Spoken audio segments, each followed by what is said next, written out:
Coming up on 5 Minute News.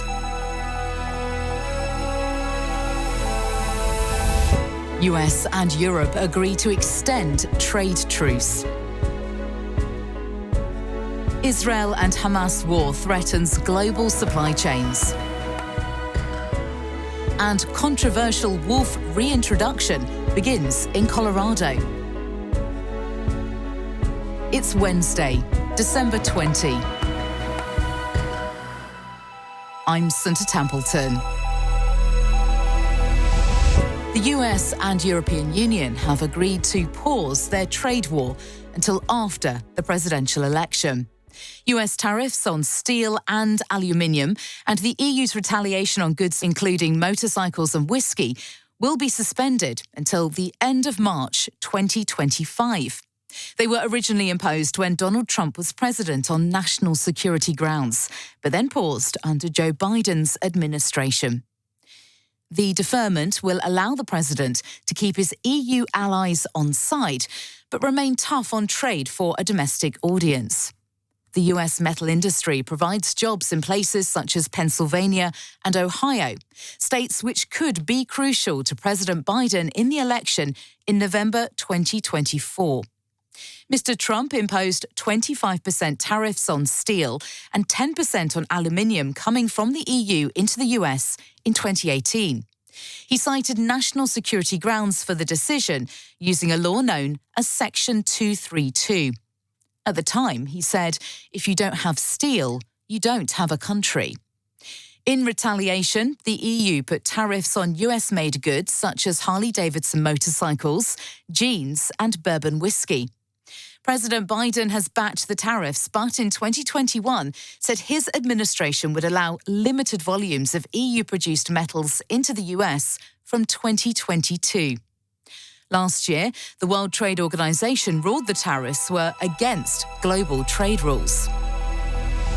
Global supply chains are under threat as the impact of the ongoing war between Israel and Hamas ripples out across the Middle East. Yemen's Iran-backed Houthi rebels have launched a spate of attacks on cargo ships and tankers in the Red Sea in recent weeks in response to Israel's ongoing bombardment of Gaza. The attacks have caused shipping giants to pause transit through the area and divert their vessels around the southern tip of Africa, adding weeks to transport time and potentially causing costs to rise.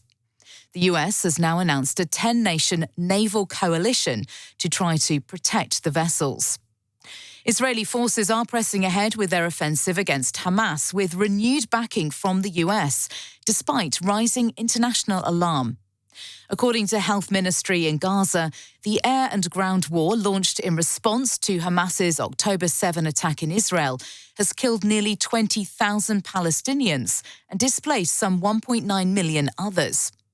The war began after Hamas and other militants killed 1,200 people, mostly civilians, in Israel and abducted 240 others.